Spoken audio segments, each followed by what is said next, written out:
y'all doing? This is Johrden Spain, label CEO of 757 Records. I'm here on Tidewater Waves. For sure. I appreciate you pulling up, Johrden. Man, I'm finally here. Yes, sir. Yeah, it's been in the works for a minute. So. Yeah, man, I'm excited to be here. I'm himself. a huge fan, huge fan. Appreciate it. Yeah, love what you're doing as well. You know, steady active on social media and pushing this music. So, man, it's just like, you know what's funny? I tell somebody the other day, I was like, man, I put the music up one day out of boredom, and I looked up and it had 14,000 streams on my mixtape. And that's why I was like, man, let me get active again with it. So wow. I'm back active with it. Okay. Yeah, you also do music as well as management. Yeah, I actually rap. My name is rap name is Jay Black. I got the Can't Ignore Freestyle over Davies instrumental on YouTube. If you want to look for it, Jay Black Can't Ignore Freestyle. I was thinking I was gonna get like 50 views first week YouTube. I don't have a fan base, and then I look up, I'm at 200 views within like 3 weeks. So the response has been great, and the mixtape, I'm working on that now. Okay, dope. So is this gonna be your first mixtape? First mixtape, first project. I'm nervous, but I'm excited because this is like, I've been rapping since I was 5. I've been writing rhymes since I was 5. So, but I was always nervous. And that Booker T, my English teacher, she made us write, either you do poetry or you wrote a rap. So it brought me out my bubble, and I was known like my senior year to rap. So since high school, and I graduated almost 4 years ago, Johrden, where the music at? Where the music at? I'm like, man, rap ain't for me, man. Rap ain't for me. But now it's just like, it's been eating up at me. I want to rap again. So now I took it serious, got in the studio, and now it's just a project will be on the way soon. Dope, okay. Yeah. You got a name for it? What can you tell the viewers about the project? The name of the project is called The Turtle Tape. It's named after my deceased cousin named Deshaun Spencer, but everybody know him Turtle. He died when he was 17, got killed.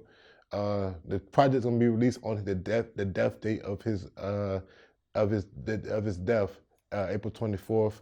Then his birthday is like 2 days after that, or 3 days after it. So I'm gonna do like a release, and I'm gonna do a release on the death date, and then a release party on his birthday to celebrate. Because I don't look at it, he died. I just like he transformed to another level, and I don't want to dwell on the fact that he's gone. I want to keep his name alive. Yeah, celebrate him. Yeah, most definitely. Word, for sure. And also, you know, while we're on the topic, you also have a Stop the Violence weekend coming up. Yes. Yeah, Stop the Violence weekend. It's gonna be. I'm pushing my permit through the city right now. I'm hoping that the city approves it because it'll be good for the city. Friday would be like a local neighborhood basketball game. So I broke it down to brackets: Uptown, South Side, Midtown. Y'all play y'all distinct locations, and the winner of each bracket will meet at Booker T, play for money, and the winning neighborhood takes all the money. Saturday would be like a neighborhood cookout, and Sunday would be a local artist concert, which I'm trying to either get the Scope or the North Side Park. Those are the biggest places to house it, because what I'm getting right now, it's gonna be a really pretty big event, and I just want to make sure I get it in order. I know it's only January, but I'm planning 5-6 months ahead, so when it comes, it goes by smoothly.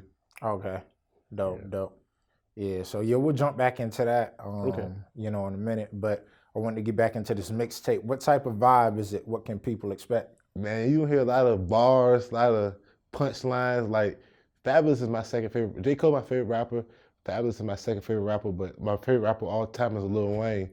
And I was like Wayne with his punchlines, his delivery, like some things like only Wayne could think of.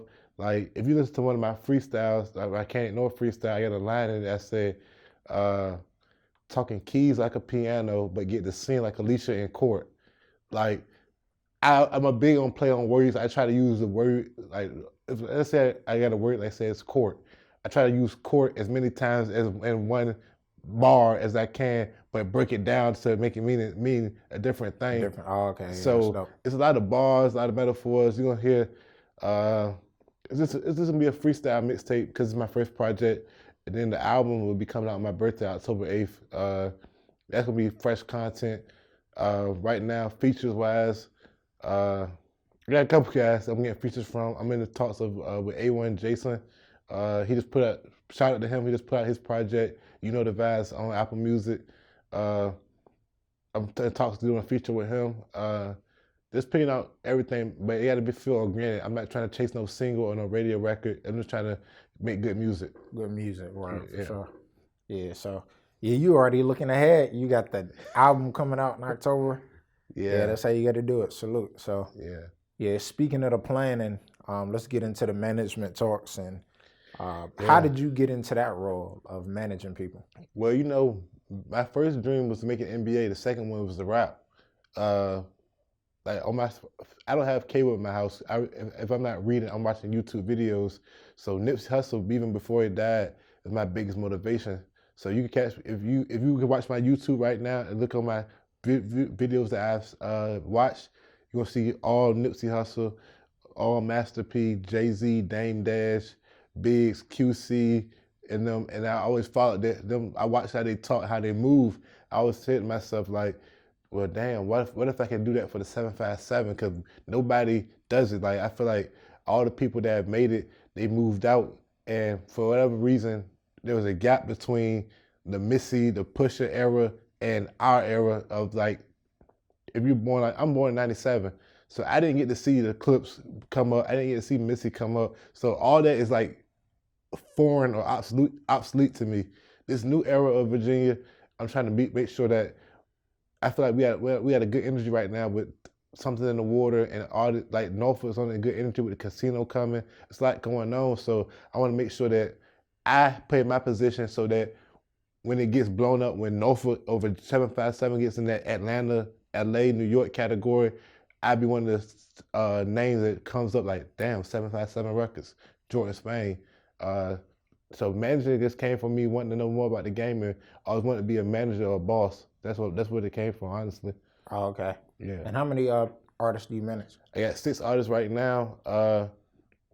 Some of them got content out, but right now we're just focusing on dropping their projects for this year, a rollout.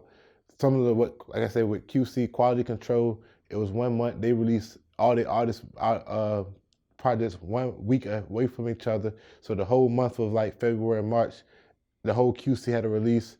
I'm planning to do something similar to that.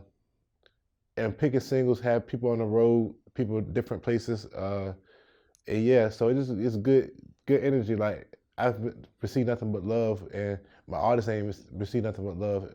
I mean, of course, I had some bad 2 or 3 guys that didn't like my freestyle or my artist stuff, but it comes with it, so I don't take no offense to it. Mm-hmm. Yeah.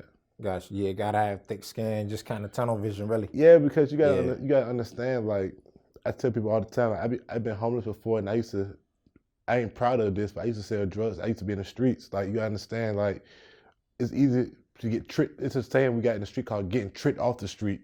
So a person can say, man, F your side of town. Now you go around and kill this person. Now you're doing 40 years because of what that person said to you. You get what I'm saying? So I'll be going back forth all day on the internet with somebody because they don't like my music, but they don't know the life that I've lived. Yeah. So I'm not gonna let nobody trip me off the street or to get to a point where I'm confronting everybody off of a comment. Everybody is entitled to their own opinion. It's music. You know, Jay-Z, people didn't like Jay-Z until a certain point in time. He wasn't Jay-Z out where he is now out the gate. So, you know, it comes with the game. I just make sure I stay focused, stay humble, and just keep God first, honestly. Yeah, definitely. And that's something you really have to, you know, adapt, like you were saying with the Jay-Z thing, you know, because if you end up, you know, listening too much to other things and, you know, trying to stop what you have going on, your mission, then, you know, you'll never get to where you're really supposed to be. You know what I mean? Yeah. So you just got to see year 10 from year 1. Yeah, and you got to understand, like, a lot of people that do that, comment, like, those internet trolls, they have no life. Like, their life is to troll people. Yeah. Like, they're not happy people, individuals. It'd be like, don't get me wrong, it's different between trolling and critiquing my music. I know the difference between those two.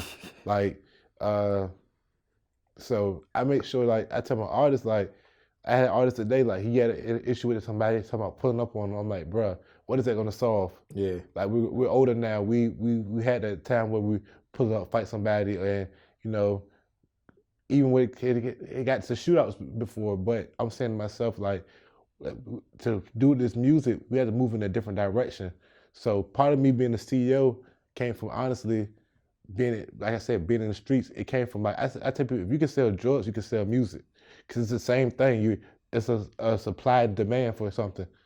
You just have to know how to market it. If you're a drug dealer, I got the best weed, I got the best whatever. You're marketing your drug. So you can market a song just the same way.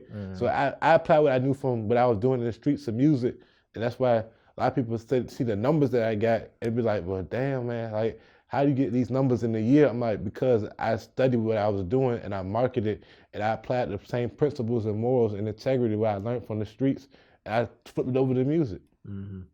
Yeah. So what got you out of that lifestyle? I'll never forget this.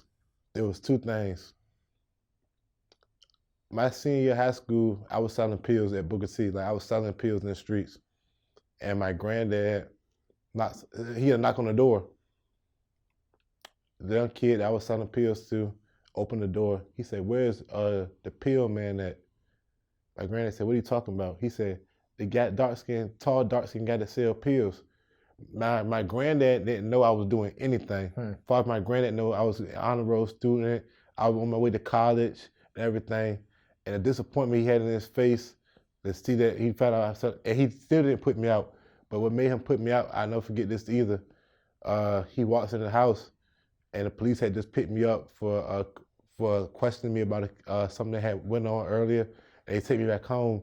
And as the police are opening the door to put me back in the house, he opens the door and he has baking soda and a burnt pot in his hand. And the police, as soon as they open the door, it's me in handcuffs and my granddad holding his stuff up, and the police put me back in the house. And they talk, and my granddad's not dumb. Anybody know the Boys and Girls Club, know Coach Williams, Berkeley. My granddad knew what I was doing. I was in there cooking crack, you know what I'm saying? And he put me out and I became homeless. And that made me change my life. Like, I can't do this because there's no future in this, there's no end game in this. Yeah. Well, yeah, glad you out of that. Yeah, I'm glad too. Sure. I'm glad too, man, because like I said, and I know this is a different topic for another interview, but I have PTSD. I have post-traumatic stress disorder. We can get into it. Yeah, I've been diagnosed with it.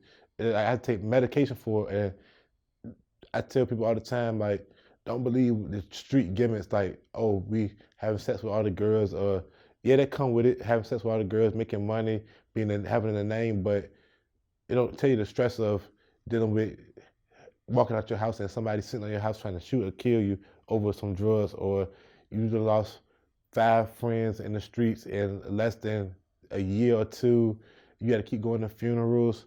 You can't sleep at night because you go to sleep, you have traumatic dreams. Like, that's not a good thing. So I try to tell the young dudes, man, go to school, get a job, go to trade school, go to the military, but don't go to the streets because there's nothing good in that. Yeah, like you saying, there's no end game. No end game. There is, but it's death for jail. Death for jail. It's 2 ways out. Death for jail. I mean, I was lucky to make it out because I had near-death experiences, but that just came from me knowing, like, I was raised in the house with all women. I was the only dude in the house. And, you know, with women have intuition. So I would know, like, certain things wouldn't feel right. I wouldn't do it. Like, okay, a person want me to meet this side of town to give him a drug. Like, nah, you got to meet me on my side of town. I'm not going to that side of town, especially where I'm from, we beef with that side of town, or you're not about to set me up. Or I was tell my mom, the craziest part about it, my mom is the coolest person that I know. She knew what I was doing. Like, my mom I would buy her clothes, I'd buy food, but she would never take the food or the clothes. She like, I know what you're doing. She said, I'm not gonna put you out, but don't bring me nothing. Don't buy me nothing with that bad money. Like, she knew what it was, so I could never get over on my mom. To this day, I could call her right now. She could tell by the tone of my voice what I'm doing. What's going on? Yeah. Yeah, so. Yeah, so also, you know, what comes with that, you know, you saying the PTSD, a big thing I like to highlight up here is mental health. Right. And just, you know, kind of see people's views when this topic comes up, and just, you know, how do you feel about that, or, you know, therapy and all that? I actually go to therapy like 2 or 3 times out the month. Man, it's hard because you really realize, like, how many skeletons or demons you had. Like, one of my freestyle I got on YouTube, I got a line that says, "Don't care if the fiend OD, I'll take his food stamps if he owes me." And you know, that's a great bar. Like, don't care if the fiend OD. Like, I don't care about this guy dying over a drug just because he owed me some money. Like, it's deeper than what people realize. Like, it was a great punch bar, the metaphor, but it's like, man, you become heartless. Like, little things don't matter to you no more in the street because love will get you killed out there. And with my mental illness, it's just like some nights I can't sleep. I had to take the CBD oil, like to go to sleep. I had to take melatonin to go to sleep. Some days, because I used to be so terrified of me getting killed in the streets, I would wait. Some days you could catch me up to 12 o'clock a.m. to make sure I made it through the day, and then I go to sleep after that. Yeah. Yeah. Word. So, yeah. So with you going through all of that, you know, like you saying, it's good content that comes from it. But let's talk about the inspiration and how that fuels your music. Now you talked about, you switching it up. But Right. What, if anything, do you pull from that and put into your music? I put everything in my music. Like I tell people all the time, like, you gonna hear the truth. Like, you're not gonna hear no, like, one thing about me, there's no lies in my music because I got somebody that can vouch for each story that I've ever told in my music. Like, and I would be less of a man to lie about anything I've done in my music. Now, don't get me wrong, it's some things that I've done or I've seen that will never make music.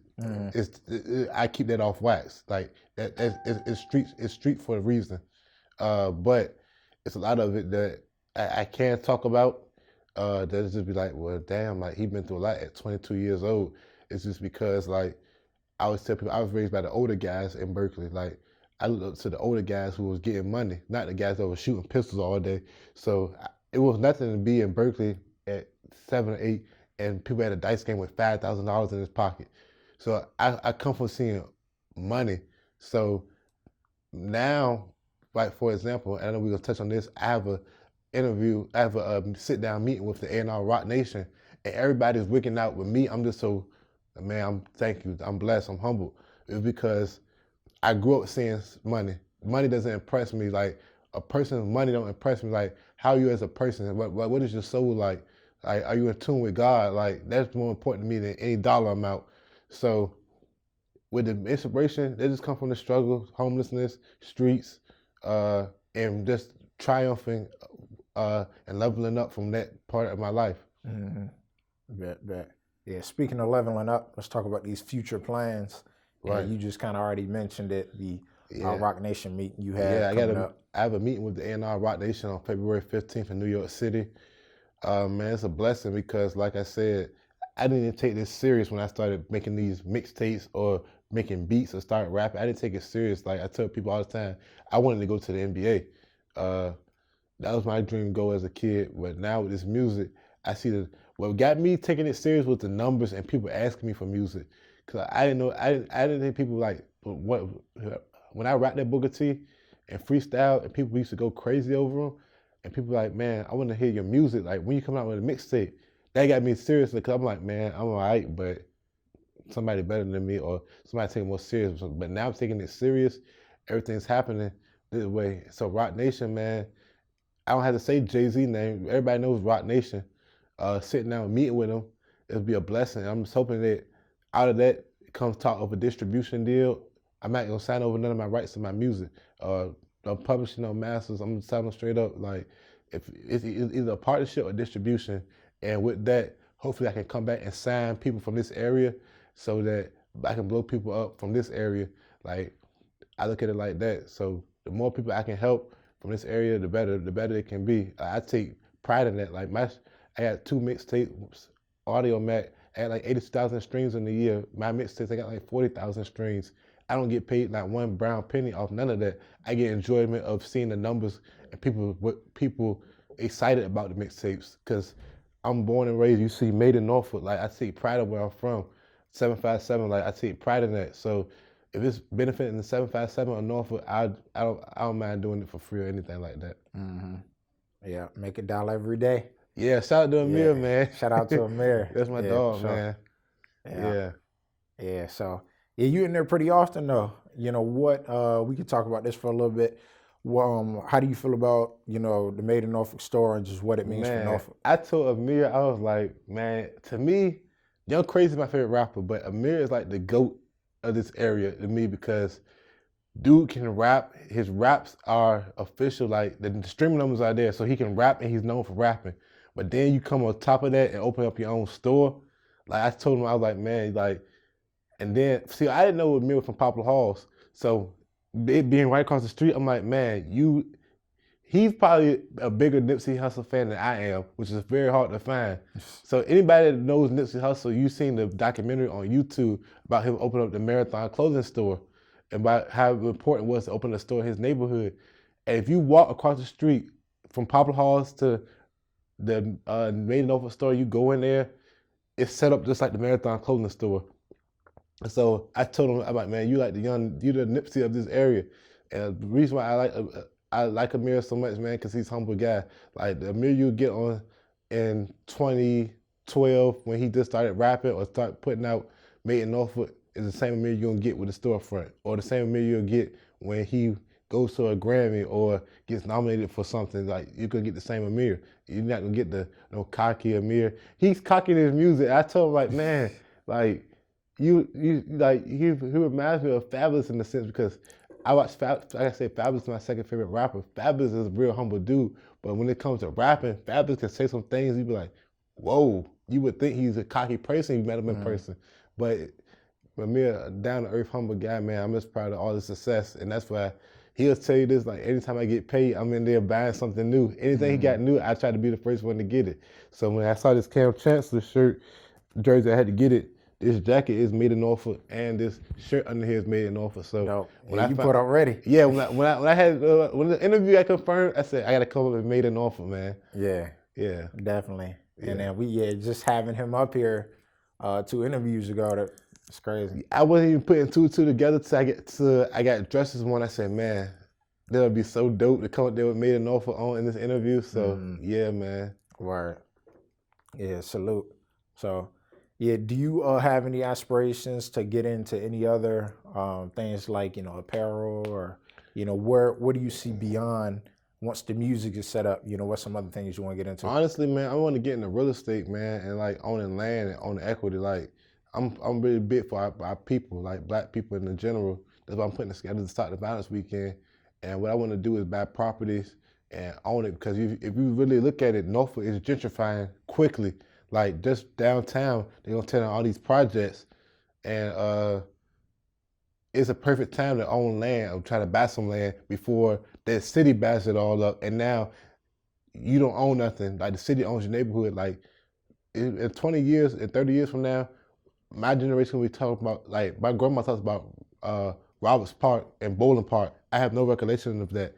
My kids not gonna have no recollection of Young's Park or Tidewater Park. They can only hear stories word of mouth because by the time they get older, it's gonna be like young terrace apartments or it's gonna be something gentrified. So I wanna get in real estate. I wanna get into stocks, like get into the stock market a little bit more, and probably acting. Like I didn't know I wanted to do acting, but I did it at my church one time. But I probably want to get into acting too.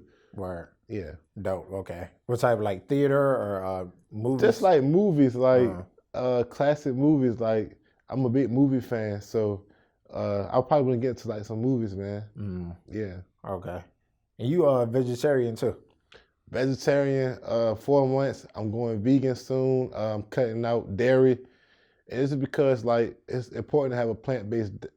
For one, we don't need meat. I'm gonna say that first. Like I was always under the impression growing up, and like. We're in Virginia, like people don't consider this the South, but this is the South. Like you know how it is. Like Sunday, grandma cooks pork ribs, fried chicken, this macaroni and cheese. Then she had about 3 or 4 desserts on the table. And then we look at grandma 70, like grandma got heart diabetes and cancer, and be like, we're saying F cancer, F diabetes, but we're not saying what if grandma would have ate healthier earlier in her life? She'd probably be more fit. And it's funny because Andrew knows because Andrew's family. My grandma Portia. Like, oh yeah. She's like you're the first person to say that. I might have to X that out of here. Oh, Andrew. Drew. Nah, you good. Yeah. Drew, Andrews. Yeah. The cat's out the bed. Our grandma Portia is like 90 years old, and Yeah, 98 this year. 98 years old. Yeah, and definitely. If you look at the diet that she eats, that my grandma Martha was cooked for her, you'd be like, I see why she lives so long, because she don't eat a whole bunch of bad food. Yeah, it definitely regulates. Yeah, she moves around like good for a 98-year-old. So that's what I want to be like her one day, like be 100 years old and still be able to go to the weight room or something. Like, yeah, we should want to live long. We shouldn't have to be, oh, I'm 60, 70 years old. It's time for me to die because of the food choices that I make. So plant-based diet is the way to go, man. Yeah, definitely. I feel like, the top of the year, everybody's talking about getting into the gym, changing their diet. So that's, glad we're able to bring that up. And you're seeing people like Jay-Z went vegan, Beyonce went vegan. Both of them, really? Both of them are vegan. I didn't know that. Megan Thee Stallion, Jermaine Dupri been vegan for 25 years. So the culture is shifting towards it. And hip-hop or anything black, we run the culture. So if we say we want to do it, then the world gonna follow behind it. So you'll see a lot of people in the gym because it's time to get fit. Like, it's time to get in shape. Like, it's time for us to take over, like, land-wise, equity, owning your own. Like, it shouldn't be no reason why when the kid hit 18, he don't have a bank account already set up with his parents. We need to make sure that we put our kids in better positions so that when they hit 18, like, you get to talk to that guy, either college or military, or you in the real world, now it's time to fend for yourself. Like, nah, you should have set something up for me already. So that when I'm 18, that the world don't hit me like that. It's like, I'm working for you, or it's passed down. Like, it's an option of mine. Do I want to go to college? It should be like, okay, do I want to go to college? Or do I want to run my family business at 18? So we had to think more like that in 2022. Yeah, definitely. I feel like, not saying that, it's a lot of people call college a scam and a lot of things. Yeah, I mean, it's definitely great if you just be strategic. Whatever you do, military, college. I said people, I went to 2 different colleges. I went to Bluefield College. I go to Norfolk State, and I got 2 more years in NSU. I tell people, college, if anything, it's networking. You'll meet people from like DC, New York, Philadelphia, people you probably would have never met out on the outside. And you might have bought that guy lunch in college and he was dead broke. And it just so happened he gets his own marketing firm and you graduated, you can't find a job, and you see him in person. It'd be like, hey man, he'll say, hey man, I remember you bought me that pizza. And you say, man, I'm looking for a job, just graduated college. He said, hey man, you got a job now, just because y'all was in the same fraternity or something. Yeah. Like, that's what college is really about. So I don't look at it as a scam, man. Like, college, it's an investment. You gonna invest money into something, you gotta pay it back. Like, college is only a scam of people that never went or never considered it, or it's just the opinion, I guess. Yeah. So yeah, I do want to get back into the artists though that you have. Yeah. I know you were talking about doing something similar to the QC drop. Yeah. So yeah, when can we expect that? And is everyone doing like hip hop, the same type of music, or you can kind of dive into each person? You know what's funny? I got DM'd the other day by an African artist, and I was like, man, how am I gonna market an African artist? But I'm like, I'm open to everything. Like, you could be a gospel singer and tell me you want me to manage you. I will manage you. Like, figure it out. I'll figure out how to market you. But hip hop and rap is like #1 right now because I don't rap like back of my hand, R&B like the back of my hand. And if you see me 90% of the time, I'm listening to music, I'm watching an interview, how I could do better at what I'm doing. So with that being said, like, it gets to a point where, like, I call my artists, I say, if I sign you to my label, you family. It ain't just business. So I'm gonna call you, hey, how your mom doing? How you doing? You need anything? So it's all genuine love. So we should look for the drop. I want to say March. Okay. Let's go. I want to go March. Okay. Yeah. And then each person, is it all like the same music right now? The 6 artists that you manage. Yeah, pretty much. I just put out on Audio Mac. And you can name them all so the viewers know. Yeah. Follow my page on Audio Mac 757 Records, on Audio Mac 757 Records on my mixtapes, and 757 Rappers on Dat Piff. You'll see all my content, all my portfolio. Audio Mac, I'm at 82,000 streams in the year. My mixtape is probably about 40,000, 50,000 in 2 years. Dat Piff, I got to calculate it because they do streams, downloads, listens, but them numbers are good too. So you can find all my content on those 3 sites, Dat Piff, Audio Mac, my mixtapes, under 757 Records. Word, okay. Yeah. And then what's your artist name for the viewers that don't know? All right, you have City Boy J, you have Well Known, you have BLE Bishop, you have myself, 'cause I'm signed to myself, J Black, you have Max Squirt from Georgia that just moved here, and you have his name is Day from Ingleside, just started rapping. So those are my 6 artists, including myself. So yeah. Word, okay. And then, you know, the music, do you have anything dropping before the mixtape? Can anybody look for any singles? All right. If you want to hear any of my content personally, type in J Black Can't Ignore Freestyle on YouTube. Make sure you subscribe to my page so that you get all the freestyles sent to you straight to your phone. I'm dropping another. I'll be in the studio tomorrow. I'm dropping freestyle over the grinding instrumental. That'll be dropping probably next week or so, and maybe this week or maybe next week. I don't know. I'm gonna drop it sometime, and it's just a follow up to the great response I got to the first freestyle. So I'm definitely gonna be doing that. Okay. Word. And then shoot, what's something you want to leave the viewers with? What's any inspiration? I mean, just anything. I tell a viewer, never give up on yourself because you are the driving force to success. Tune out all noise from other people because negativity is negative energy, is positive energy. Energy can't be created nor destroyed. So you gotta make sure you keep positive energy around you. Be on the lookout for my mixtapes, my Stop the Violence weekend, and thank you for having me. I'm blessed to be up here. And if you listen, you go on YouTube, J Black Can't Ignore Freestyle, subscribe to my page. Thank you.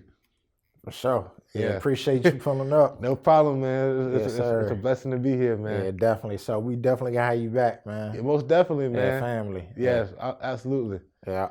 Yeah. All right, we got Johrden, the GOAT, Norfolk legend. Yes, Thank you, man. Well, we out 757 Records. All right.